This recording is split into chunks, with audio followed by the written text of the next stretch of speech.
allies within the corporate arena, which we do. American Airlines has been a long time supporter of gay and lesbian rights, GLBT rights. So it's nothing new that we, would have their support, but it is always nice to have it regardless.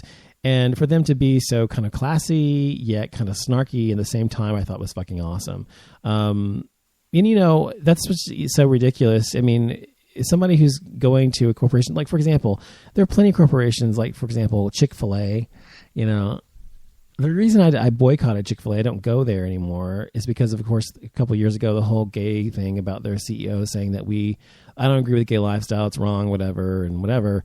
And, he speaks for his company. And he is the figurehead, and he is speaking for the rest of their franchises, whether he knows it or not. He is. And so that's why I boycotted him, because his company is the one that is saying that we're evil and wrong and whatever. And so, however, if there were a company organization, there's what's it called? In and out on all of its like cups and its wrappers, and tiny little print has like proverbs and other little religious things written all over it. But I still go there. Why?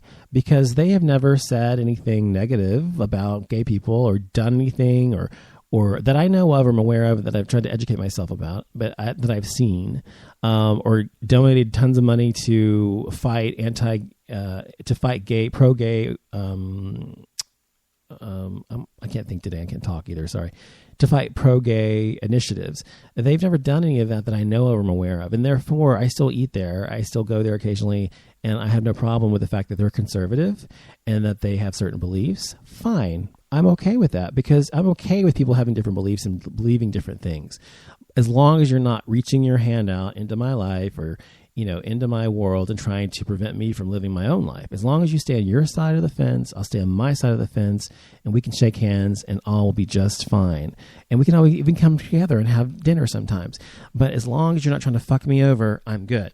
And that's why, so when Americans said that, that's why it was such a big deal. And I think it's amazing that they did. And I think more corporations should do that. There was a teacher in, I think it was North Carolina or South Carolina, who was reading, who had heard some student call another student gay or something in his classroom in a negative way, and it was calling him names because he was effeminate or whatever. Anyway, and so the next day the teacher comes to school, and he brings to school an approved book, a book that's approved by the administration in the school district for reading. And he actually reads this book, and it's called King. What was it called? I can't remember. King and King or something like that. Anyway, it was a fairy tale about this prince who was falling in love with a man instead of a woman. And, he's supposed to go marry a woman, and he falls in love with a guy instead, a prince or something, another prince or whatever. And it's about how you shouldn't judge people and you should love people, whatever. It's teaching a lesson, right? So he reads it to the class to help people understand gay people better. And then the next day, he's like, all these parents are so pissed off because they read it in the classroom. And of course they were anti-gay and didn't believe, and said, you're trying to indoctrinate my child. You're trying to turn my child gay and all this fucking bullshit.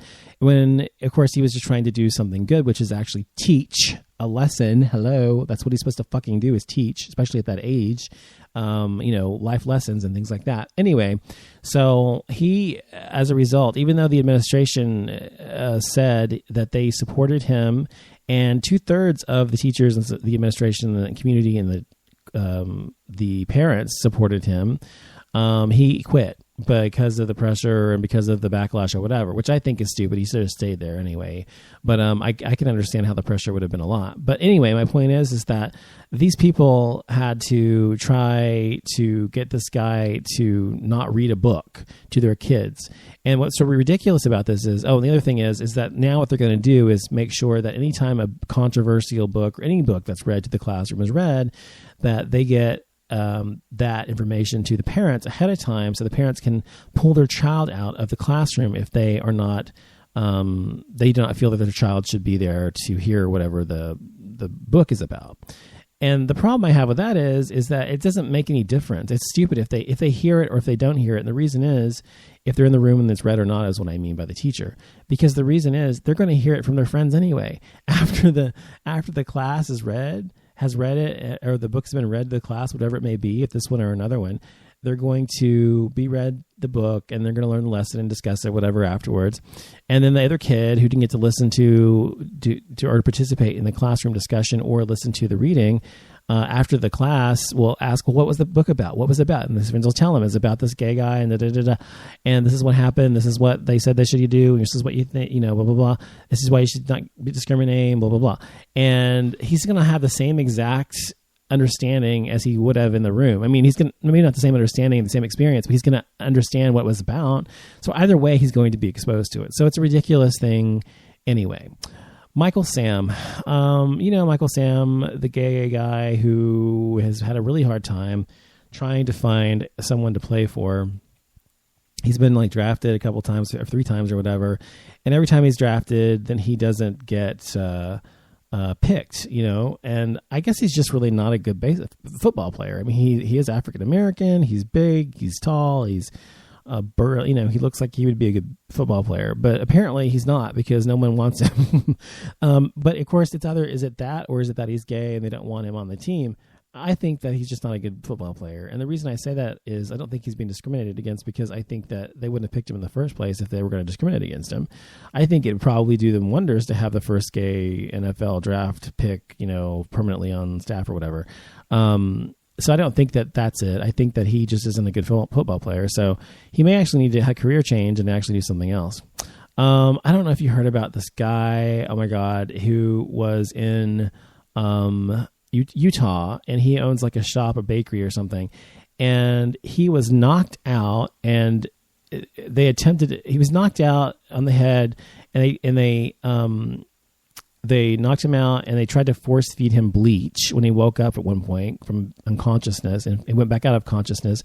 And he woke up in the hospital. He found that woke up later. He found the words "die fag" carved into his arms.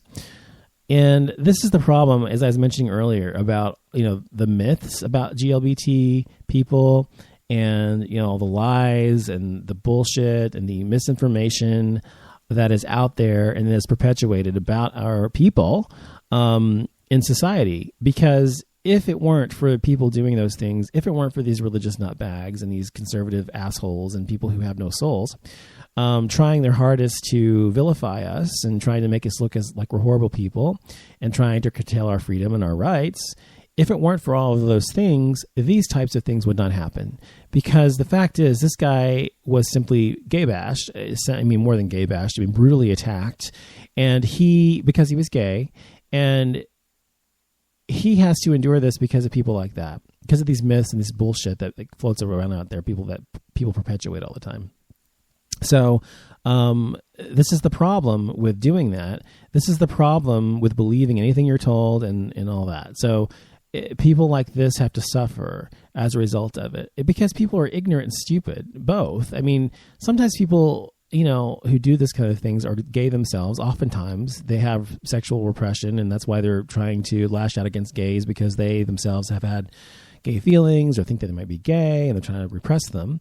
That is often the case. I'd say probably half the time that's true, that they themselves are probably gay and just repressed. The other half of the time, they're just ignorant people who've been fed bullshit by people to make them believe that gays are evil, wrong, disgusting human beings because of their religious beliefs or whatever. So it is unfortunate that people are continuing to believe this bullshit, because I think most of the time, if you're educated, you don't. The next thing in news is, this fucking pastor named Steven Anderson. Have you heard about this guy lately? He's praying for gays to die. He's saying things like, I have a cure for AIDS. Let's just kill all the gay people. I mean, he literally said this. Not only is that an ignorant statement, it's crass and it's completely anti-Christian. So I think that, first of all, anyone who thinks or believes that AIDS is a gay disease is an ignorant idiot. I mean, if you believe that still in 2015, go back to 1980 and believe that. But 2015, fucking grow up, fucking get educated, and fucking get a clue. But he still thinks this, and this is these people who are mired in their bubble of idiocy and lunacy and hatred, surrounded by people who think exactly the way they do, and are continually reinforce their own beliefs by saying, yes, pastor, you're right. This is what the Bible says. You're right. And gays are evil. And this is what gays are like, and blah, blah, blah. Let's kill all the gays. This is why people get gay bashed. And this is why gay people are suffering today. So fuck him and fuck his people who believe him. Two more things. There was the rape in the Psi Kappa Phi house. A guy went to a rush, and this is what's called dirty rushing. He's 19. He's underage.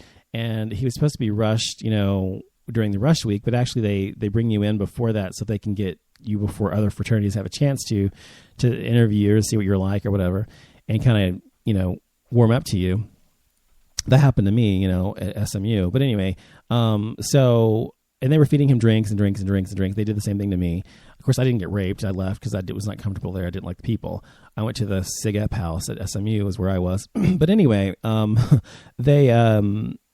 this guy was being fed drink after drink after drink, and eventually they took him back to his dorm room. This other guy did.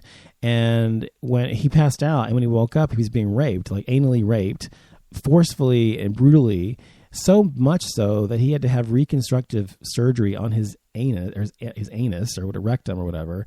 And something else happened to him too. I can't remember what the other part of it was. But anyway, the other thing is he got HPV from this guy. This guy gave him HPV, which is HPVs. You can get that from unprotected sex. And so he was suing the guy in the fraternity or whatever for like $450,000 for his surgery costs and for pain, suffering, and everything else. And I hope that he wins. But this is one of those horrible things that happens with repression. Another thing I was talking about a minute ago about why people gay bash and why people are so anti-gay. It's this, this repressive desire, or the repression of their desires, this repression of their longing for other men.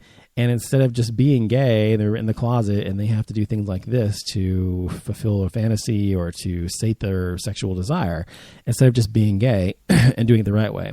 Of course, he raped the guy. And so, of course, the guy is admitting that he had sex with him, but he's not admitting that he raped him. He's saying it was consensual. I don't believe how you could believe that was consensual. If he had sex with him so hard and so rough that the guy had to have reconstructive rectal surgery, that's kind of a hard thing to prove that was consensual, because consensually you're not going to want somebody to destroy your fucking asshole in order to have sex with them. That's just not going to happen. So obviously the guy's going to go to jail and he should fucking asshole. I hope the guy wins. The last thing is, have you guys seen that video of the guy? He was an African-American guy and he was talking about, he's like, girl, he hit the pole, that guy.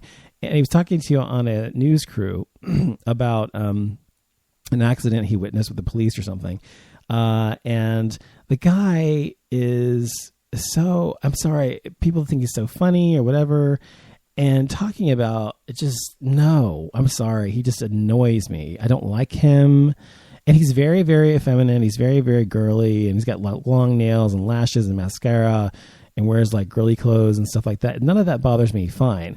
The problem I have with him is he just seems, I don't know what's the word, just déclassé. That's the only word I can use is déclassé. He just is so, he has no class or whatever.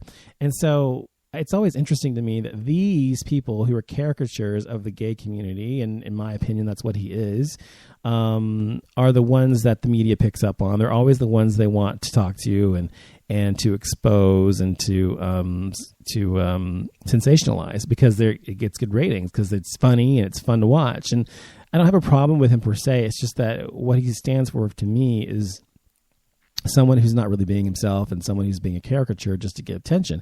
And it turns out he was on So You Think You Can Dance a couple years ago on that show. And he's got like a big record. He's stolen stuff, shoes and stuff like that. And he's got like warrants out for his arrest and other stuff.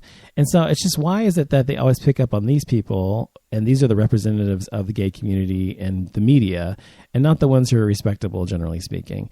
And I say he's not respectable because of his past, not because of what he looks like and how he dresses. But to me, he looks like a gay unicorn. He looks like a horse in the face, and like he's like neighing all the time with the mascara on. I think it's the mascara in his mouth. I don't know what it is. He just annoys the fuck out of me. And